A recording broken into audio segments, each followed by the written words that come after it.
I, almost adult male, have lived in the same house since I was a young child when we inherited it from my paternal grandparents, and I've always had the same room.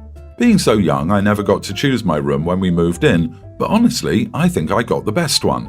It's right next to the garden, close enough to the bathroom that I don't wake anyone, and there's enough space for my bed and a desk.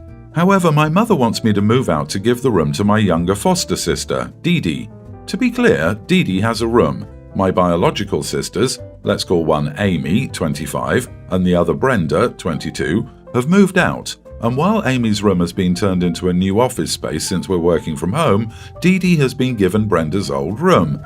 It's a little smaller than mine, but there's still more than enough room for her to put all of her belongings, and my mother has let her paint it whatever colour she wants, although it's not perfect. Dee Dee has recently been complaining that the room is too cold at night and struggles to sleep. My mother has offered her additional blankets, but they don't seem to help. So my mother has decided that she wants to move Dee Dee to my side of the house, and consequently me into Dee Dee's room. I, however, do not want to move. Dee Dee is only here temporarily, so it will be a hassle to move my things out of my room and back in whenever she leaves again.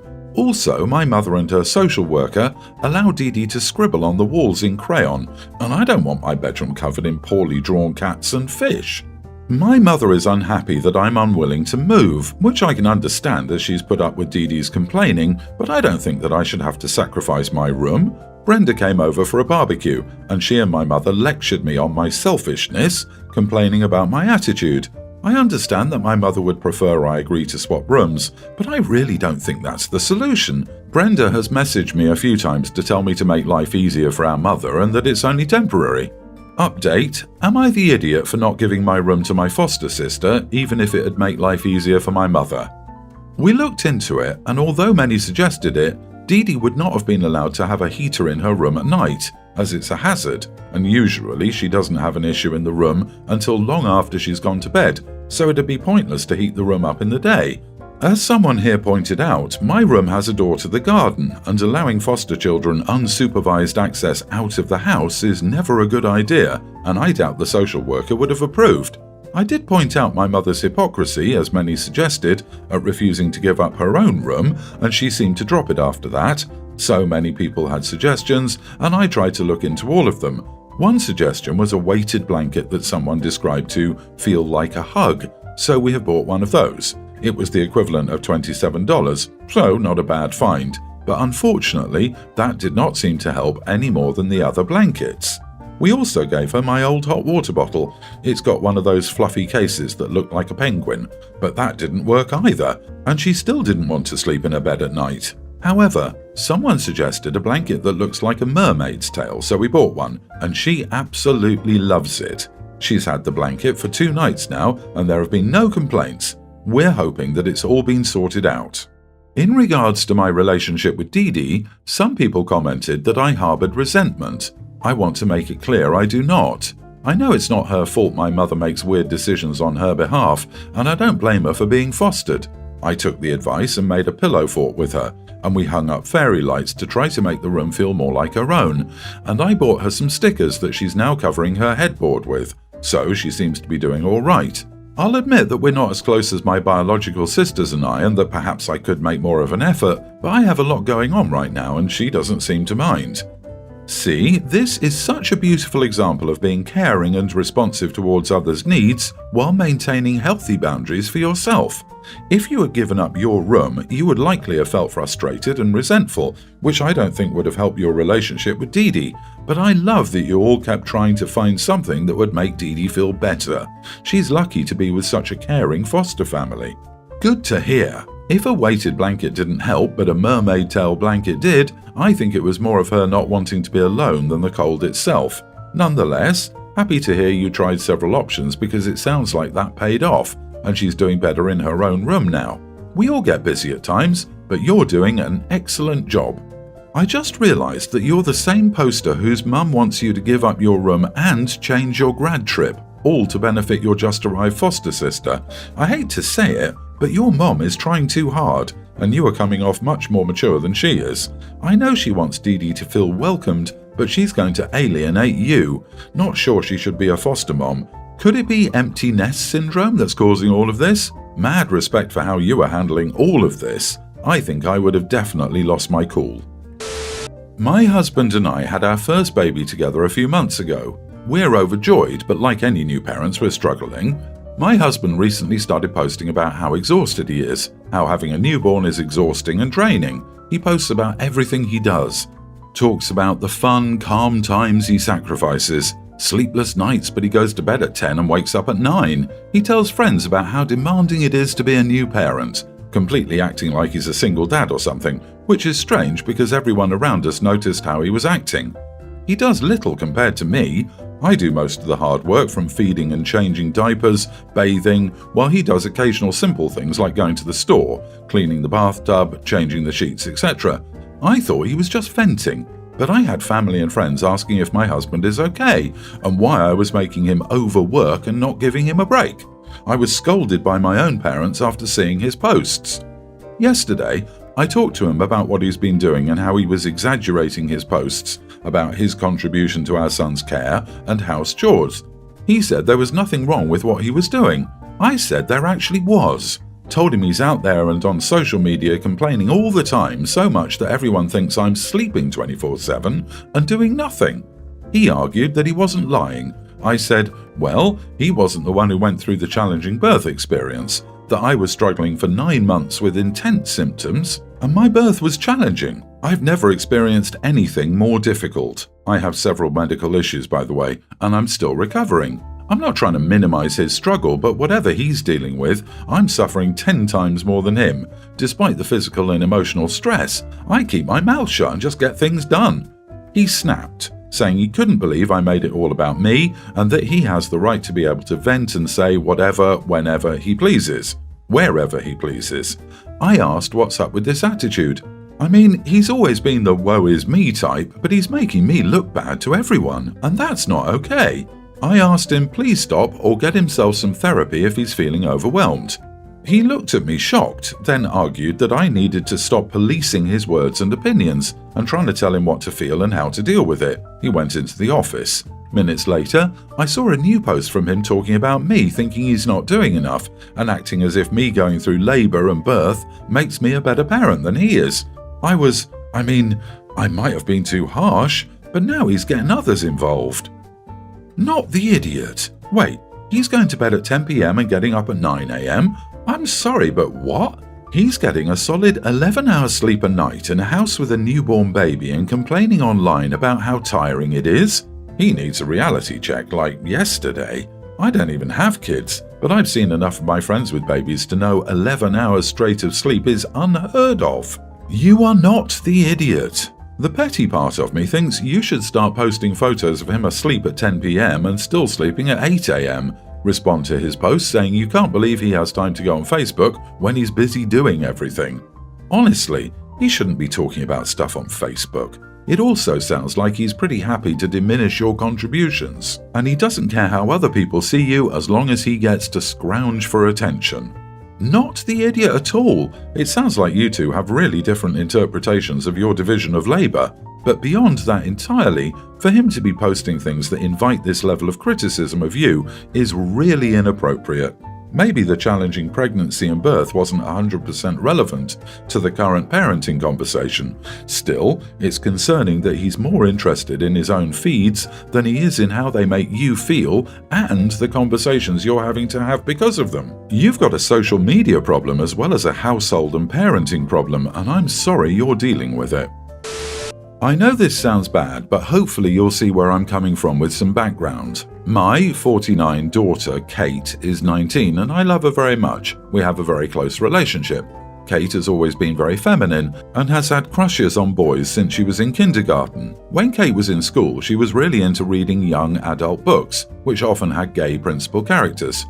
Kate asked me one day, hypothetically, if I told you I was gay, what would you say? I told her I would say she thinks that because of the book she's reading. Kate dropped the subject after that and went on to have a typical female life. I only remembered that conversation after what happened today. Kate came to me this morning as I was about to start work and told me, I just wanted you to know I'm bi, and in case I have a girlfriend in the future, I want you to be prepared. I replied, I know you, you're not bi. I want you to know I'm not mad at you for thinking that you are. It's easy to get confused with all the stuff on the internet. We can talk about it later." She left the room abruptly after I said that, and we haven't talked since. I've seen her in her room and in the kitchen, and she doesn't seem upset, just a bit quiet.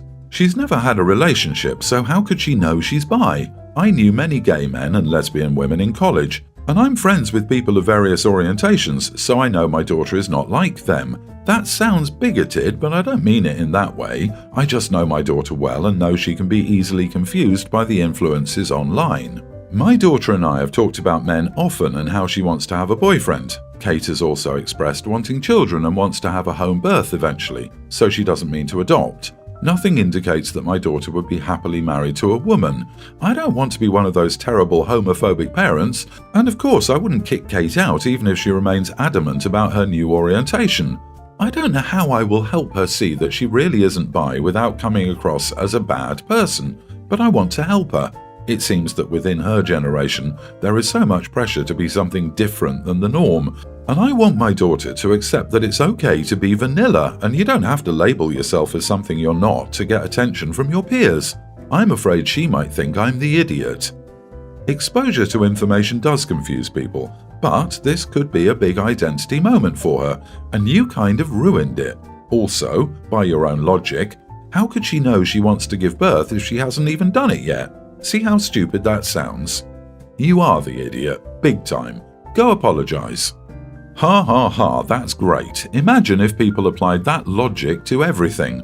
Oh, you're going to school to become a lawyer? How do you know you want to be one if you haven't been one before? Oh, you want to become a homeowner? How would you know if you haven't owned a home before? Oh, you want to go on a trip? How would you know you want to travel to that place if you've never been there before?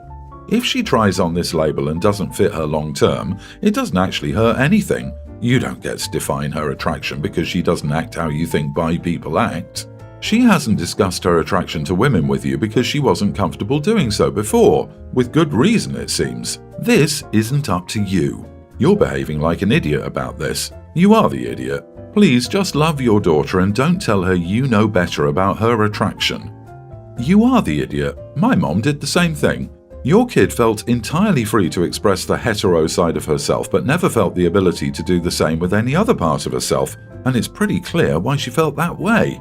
Your only response to her telling you any of this should have been, "Okay, I love you." Update. So we talked. I want to thank everyone who gave constructive comments and gave me a different perspective.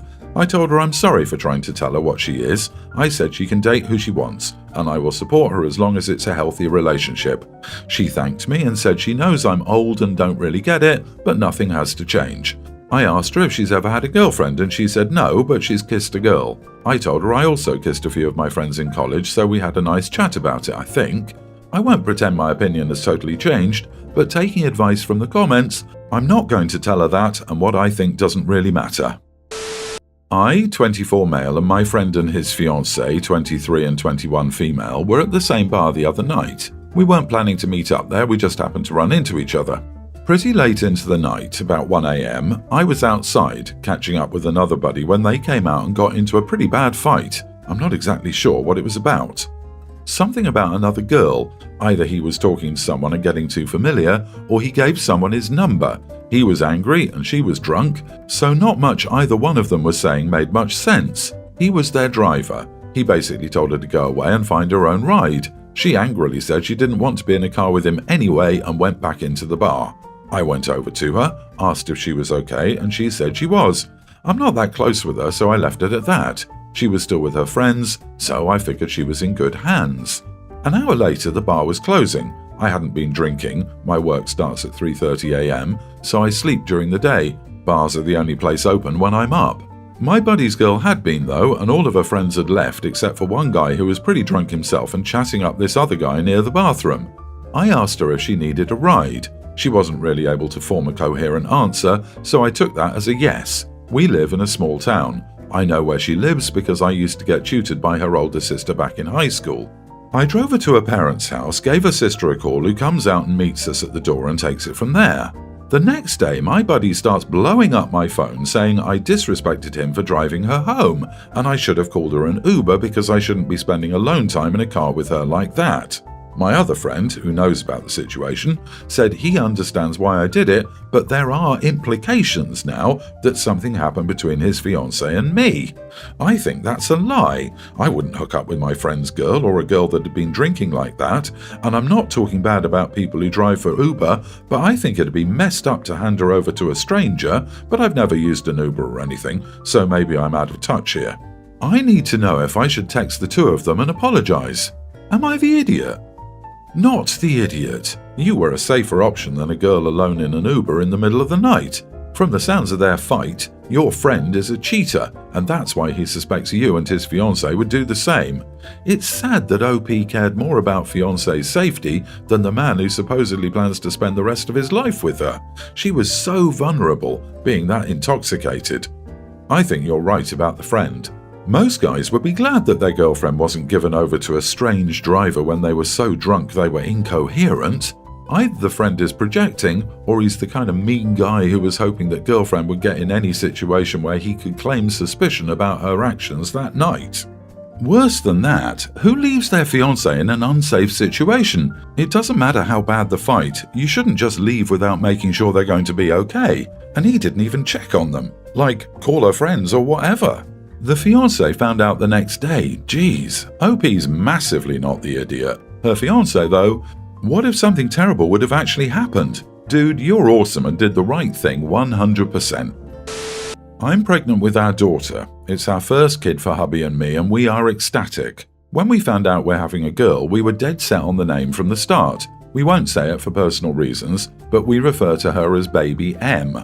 We were planning on telling everyone else, but hubby's family is very manipulative, so we were afraid that they would taint the name or try to convince us out of it. For example, hubby's sister was originally going to name her baby boy Augustus, but they convinced her out of the name and made her go with a very common name. I do not want this to happen to me.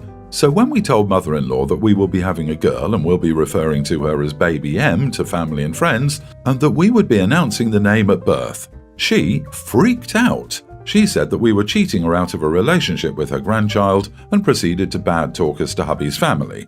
I'm standing my ground on this, but I'm worried I may be the idiot for keeping my child's name a secret from close family and friends. Am I the idiot? Mother-in-law is cheating herself out of a relationship with the baby. She's going to argue into low contact status by birth at this rate. OP, stick to your guns. I never discussed names during pregnancy, and it took so much stress off. Not the idiot. Ha ha ha, what relationship? Was she planning on having weekly brunches with your womb? She'll have the name long before your little one even recognizes her own name. You aren't ruining anything. And that's the most ridiculous justification I've ever heard for her not getting her way. 1000% not the idiot. Not the idiot.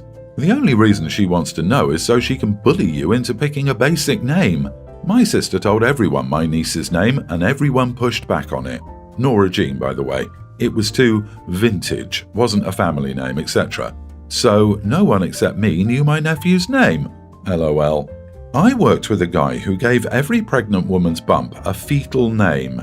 Recommended they offer it to anyone nosy about the actual name they might pick. It was always unrelated to the gender if known, and always over the top. Hildegard and Herbert style. He played at being very serious that the child would be thusly named. At least one woman told me she used it to keep the intrusive family occupied and distracted.